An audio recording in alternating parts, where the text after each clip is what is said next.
You are listening to Family Focus, a product of Family Business Alliance Grand Rapids, helping family businesses succeed, generation to generation. Good afternoon. This is Diana Schad, the Director of Family Business Alliance. Joining me today is Hugh Ingalls, the co-founder, co-owner, and executive producer of Ingalls Pictures here in Grand Rapids. Hugh, thank you for joining us. Thank you, Diana. I'm happy to be here. Good. Well, I wanted to start talking a little bit about Ingalls Pictures. You're a newer business that's rapidly growing in the Grand Rapids community. Can you talk a little bit about what gave you the idea to launch the company and talk a little bit about the startup phase? Absolutely. So it started with my brother, Ned. He's the middle brother. He's 2 years younger than me. And he had the idea with some of his cronies over at Grand Valley's Film School. You know, they just got talking about, going out on their own and doing some filming for clients. And when I graduated from Aquinas with a sustainable business degree, I was looking to get out of kind of that college lifestyle and figure out what my next move was. And wanted to stay in Grand Rapids. And my brother reached out to me and needed an additional roommate. So I jumped over to the west side of Grand Rapids. Just being together with him and his buddies, we started conversations around what it would look like, start a video production company and what our roles would be, what type of clients we want to work with. And we start just laying out this vision literally in our garage on California Street. So what came out of it was initially we were under the name Apollo Media Group. Some of our first clients were like Catholic Central High School. I still have the email from July 22nd, 2014, when we landed our first little gig with them doing some athletic hype videos.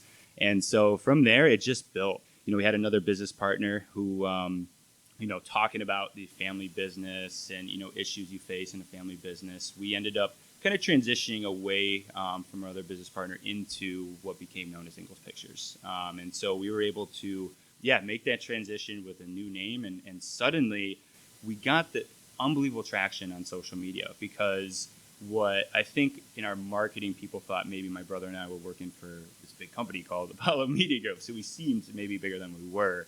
But anyhow, once we put our name on it, there was that name association and it became more family. We had more ownership of everything that we did. And so that was, 2014 and 2015. Our first transitions, talking about the phases, for example, I was, my role was just go out and find work. My brother and, we would contract out, if we needed additional help. I would go to coffee shops, have meetings over at Bitter End. And I didn't have a car at the time, so that was the closest spot I could walk to. And then we transitioned into Start Garden.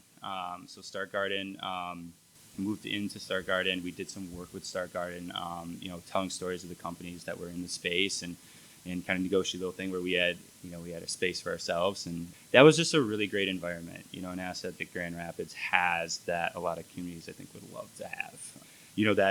That's even just, barrier to entry. I mean, just cost-wise, getting in there as a, startup with just my brother and I just to rent desks and have a place that we could host client meetings. And we ended up shooting a couple music videos in there too. Such a great space. I love the space there. It's amazing. Yup. And then, so it was, from once we got into Start Garden, it was about, okay, now we're going to start building out the team.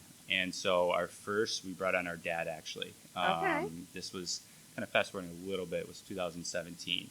And intermittently, like before, as, he's a poet at the end of the day, creative writer. And so we would, hey, Dad, we need a 30-second script for this Start Garden spot. Or, hey, Dad, we need a 30-second script for this OST, commercial or something. And so it just got more, we just kept asking more and more and more. And he was kind of semi-retired. And so, kind of ended, mid-2017, we made it official. So he was our first kind of full-time hire to make it even more family. And, since then, we've moved out of Start Garden. We have an office over at 401 Hall Street and kind of built up a team of 9 through, at the end of the day, just providing, being a video production company that offers a little more than just production, So we're really able to dive in with companies, businesses, we do a little bit of weddings too, like TV commercials and, offering, making sure that clients really get their ROI, not just being, hey, we can come shoot this, but we're going to really understand your marketing and really understand your business goals to make sure that we're, delivering a video that delivers results. So, that's a little background on how we got to great. Today. Well, you mentioned you're up to a team of 9 now. Yep. So tell me a little bit about the culture of your organization and what the what your important goals for the organization are. Yeah, so our mission is to create cinematic masterpieces that bring people together. That's and we've been able to bring a team together that has really, over the last couple of months, really bonded. And so our team of 9, so we have a group on kind of the business development, marketing end, marketing strategy for our clients, and then we have a team of creatives. So we run on the creative end, a contractor model. So it's a mix of full-time and part-time. And we recently just hired an outside sales rep who's out of Denver to really help during this time, do some of those outside sales. And so our culture is we just have way too much fun. That's how the best way to describe it is we've built this idea of we've all positioned ourselves individually in our own lanes. So we're really focusing on, what we do best, doubling, tripling down on our strengths. An example of that is, starts with my brother and I, is that there was temptation or even there's a viable option for myself to start picking up the camera, or my brother just start working more on the business end, going into meetings and things like that and strategy. And we just decided early on to just stay in our lanes because there's enough to learn in just building a business and just, filming, editing that we just, that was what our gifts and talents are for. And so we've built a team around those concepts where we have, creatives that really do, weddings, really do like run and gun style really, really well. Cause that's kind of always our approach is we're going to get a cinematic masterpiece, but it's going to be done in an efficient manner, with just a couple guys, a basic lighting kit, that's going to be really easy on the client to work with. So yeah, going back to culture, we play football in our parking lot over at 401, and we even got hockey sticks and ping pong. So we're just having a great time doing this. What is it like working with your dad and your brother? Do you feel like they're truly coworkers, or do you feel like there's that family dynamic in there too? There is, I think, our family just really has gotten along with each other along this whole, since the beginning. It was interesting. My dad actually raised the middle brother and I. And there's a youngest brother, too, who's with us. Oh, okay. Yep. And so there's 3 brothers, a dad, and then our mom is actually the chair of our advisory board. So just like Wise she ran the move. household. Yes. Oh, yeah. She keeps us all in order. So it's amazing, Diana. It's so, we've really understood. We've gotten on this good, I guess you can say, wavelength of problem solving. So, a lot of times internally we would have arguments and things like that. And we got to a point we just kind of made a conscious effort to say, whoa, we just need to step back and let's look at this objectively.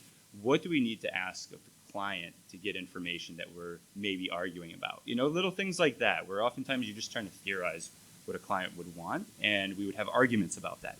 Should we put in this shot or this shot? And maybe just some client input, and clients more oftentimes not love to be part of the process. And Right. So, especially when it's a fun, creative video. And so we would just make that quick 5-minute phone call. Hey, what do you think about this option? Or whatever. And then it would just make things smooth on our end. And so it's, at the end of the day, it's great working with family.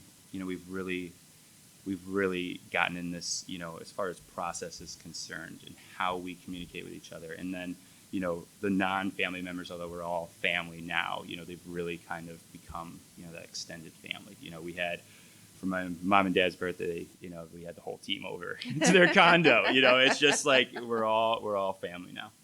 Well, I think before we started, you were telling me about a new team member who really helped you pivot with COVID. Of course, it's a difficult time for everybody, but can you tell me a little bit about what you had to do when that happened and how you approached it? You said you changed to Zoom very quickly, and I'm curious about that. Yeah. So we brought in a production assistant who's really helped on the business development end, and is starting to work more on the client end as well. And she's been amazing.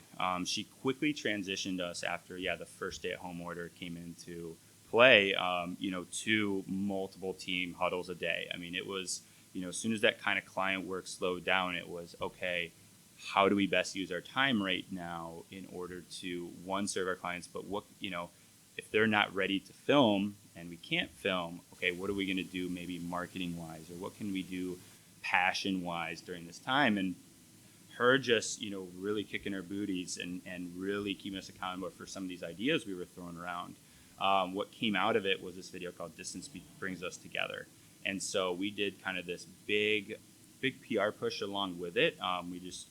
reached out to different news outlets and were able to get, we started getting all sorts of traction on this. And so it was shown on Wood TV, Fox 17. And I saw it. It's beautiful. It's beautifully done. Yeah. And on the, internally how that came to be was, as far as how the finished product looked is, the creative team just were throwing these ideas of like, okay, what haven't we seen done yet? And so what we did was we just sourced about an hour of audio of people's conversations, friends, family members, and we brought that audio in, and my brother Ned just kind of cut that audio to about, I think it's about 90 seconds. But we had gathered, would call a friend and say, hey, can you, what type of conversations are you having with family members? Could you, maybe ask them if they're comfortable if you recorded this and send it to us? And so we just got, about an hour's worth of content. And while we were kind of chopping that up, we went out, and so our whole creative team went to different parts of the city throughout, of course, about a week or two, and just got different shots. Some of those shots where there's that morning sunrise going, at 1:31. It was an incredible day. There was like this fog, and you had this huge sun, and so it was really kind of a magical experience, just putting that whole thing together, and then the response we got. I was going to ask you what the response to that has been, what people have been saying about it. Oh, still to this day, a couple months later, still running into people that say like, holy smokes, like I saw that. And I think the comment the other day was, one, it felt like home, and it felt like the video just wrapped your arms around you. Like it just it brought you in, it held you, it made you feel something. And even if you couldn't describe how you felt something. Yeah. It's just been a really, and looking in kind of the business end, it was, this time is giving us an opportunity to really work on process, really work on, some of our marketing. And so we were able to, some things like a newsletter. We've talked about for years, about putting out, and we're able to get a newsletter done. And that happened the same time we finished the video. So we were able to push that on a newsletter, things like that. But yeah, the response has been really great. And that's just, it was just a beautiful thing. Beautiful all around. Yeah, I agree completely. Well, what are some other projects that are favorites that you've worked on? Like here locally, we do a lot of travel. Although it's a small size-wise of our business, but we do quite a few weddings in a year. Okay. We have a unique end-of-night product, so we will film and edit and show the video that night. And so that's allowed us to really challenge ourselves, as far as being able to turn something around that quick and having a high quality product, like a finished product. And so just, what comes to mind when you ask that question is just like some of these weddings we've done. And especially during this time where it's been these very small, intimate weddings, right, where the video is so important now, because this is something they're going to send to all the family members who couldn't be here and the friends. And so, but yeah, so locally, we work with, dozens of businesses locally. What stands out is, OST, here in town. It's been a great partner of ours. We worked a lot with Gun Lake Casino, even being from Battle Creek. We've done a lot of projects in Battle Creek too. Yeah, it's been, I couldn't even tell you, there's just been every, as far as like even some specific favorites, but just generally, some of the clients we work best with is some that have maybe never done video before. They've been really thinking about, how do they start to achieve some business and marketing goals, and, some non-traditional like manufacturers and things like that, who now are fighting for talent attraction and customers. And so we've been able to really really dig our heels in with some of these companies here locally where, we are their first video partner, and it's like, there's limitless potential, and we just, can get creative, and, there's no, it's kind of scary too, because it's like, we're some of the, decision makers are a little tentative about, okay, video, this is new. What should we do? Where do we start type thing? And so we've really enjoyed some of that process of just like, this is a fresh slate. There's nothing to work off of, Right. It's just like, this is all new. So, well, and it's so interesting now. So I've got a high school junior who's starting to look at colleges, and so many of the colleges have gone to video online with online virtual tours. And it just seems like it's going to be around for a while. So to be able to catch that emotion and be able to catch the culture or the feel of a university is such a gift to be able to do that. Like you said, it's amazing the difference you can get just by the lighting or the scenes or the pictures that are done. So that probably opens up a whole new world the next couple of years as you see more things go online. Yeah. And on that note, so we've been big in education as well. Since Catholic Central, we've done campaigns with West Catholic too, the arch rivals, and through this we're able to, I think at this time, every company's kind of looking at their products and services and like, okay, what do we need to add, subtract, and one thing we looked at was in education is live streaming and virtual graduations. We had a partner over on the east side of the state that we've done TV commercials and web campaigns for the last 3 years with. And they came to us and said, hey, we don't really know what this is going to look like, but we have to do something virtual for graduation. And so we brought in a local partner and kind of put all of our talents on display. So we had a live stream partner come in and do a live stream of their diploma handoff. And then we had camera operators and editors filming as that went on, and then did like a cinematic recap that was baked into the live stream. So then you got this recap video at the very end. And then prior to that, and earlier on that same Saturday, they released what would be your traditional graduation ceremony. So we went and filmed, basically the whole, all the speeches, valedictorian, and the board, and everyone who was due to make speeches that day. And the response they got was absolutely incredible because one, people were able to enjoy the graduation from home and they could share it with so many more family members. You think about that process where, 2 tickets per family member and you're in a hot auditorium for 5 hours. And so people were like, why don't we do this all the time? And so, we put together what would have been about a 60-minute, virtual graduation ceremony where they, at the end, read the names and everything like that. But it was kind of, and it was one of those things like all new. It was, no one had ever done anything like that. And to have to come up with it so quickly, really to have a month or two to be able to figure out how you're going to do things logistically is pretty incredible. So it was great, and it was on the east side of the state, and some of the news picked up the story and were like, the school district did it right. And so now they're like, okay, do we do this again next year? Do a virtual model. So it's everything's on the table now. So well, we're almost out of time, but I wanted to ask you, it looks like you've been really involved in some neat philanthropic efforts. Can you talk a little bit about some things you've done in the community out of your own interest? So been a member of the Mayor's Next Gen Advisory Board, formerly known as the Mayor's Millennial Advisory Board. And so I've chaired that the last 2 years.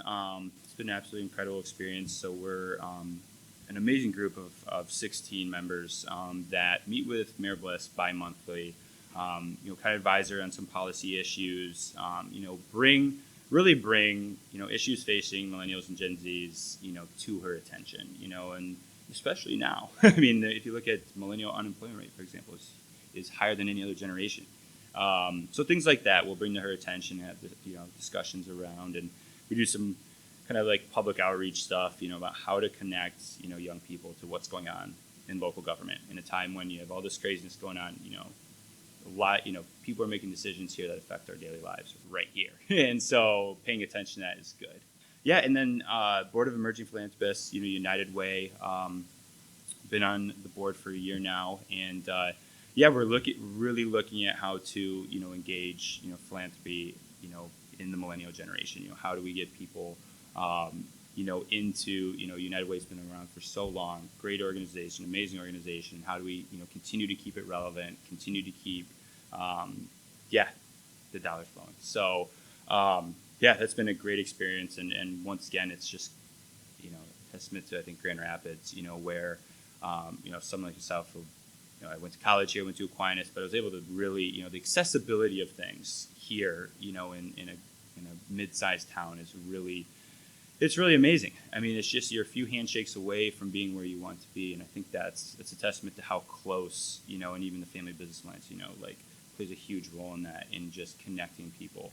So it's been, I love at the end of the day, love Grand Rapids, love being here, and couldn't have picked a better place, to build a business. Well, thank you for all you're doing in the community, and all you're giving back to the community is wonderful. Before we close, any last words of wisdom of anything for other family businesses that are launching or getting started? Any thoughts that you might have? Well, I would say just had a conversation with a family business. We've been an EOS company, and I think that will resonate with some folks listening. That has been an absolutely amazing tool since day one, and really especially if you have a family business and you get your family members to buy into the system, it makes things go a lot smoother. And so, I think. We're just we're just a small, young company. So really, just, in our experiences, just finding, we've just really enjoyed, finding something that we all love to do, and going back to doubling, tripling down on strengths as opposed to, trying to focus on a weakness that really you just, in your mind, it just doesn't click, and making sure the family members stay in those lanes, because as soon as you start to cross, and we found that out, that's where you get really stressed out. It's like, I'm not getting any traction on this to-do item. Well, let's shift that to someone else. I think that's so important. And actually next year we're looking to focus on next gen and focusing on finding the strengths of the next gen as they're coming up, because that is so important to find the right place for the person. So it is a good fit. So, well, Hugh, thank you so much. It was a pleasure talking with you. Thank you for joining us today. Yeah, thank you.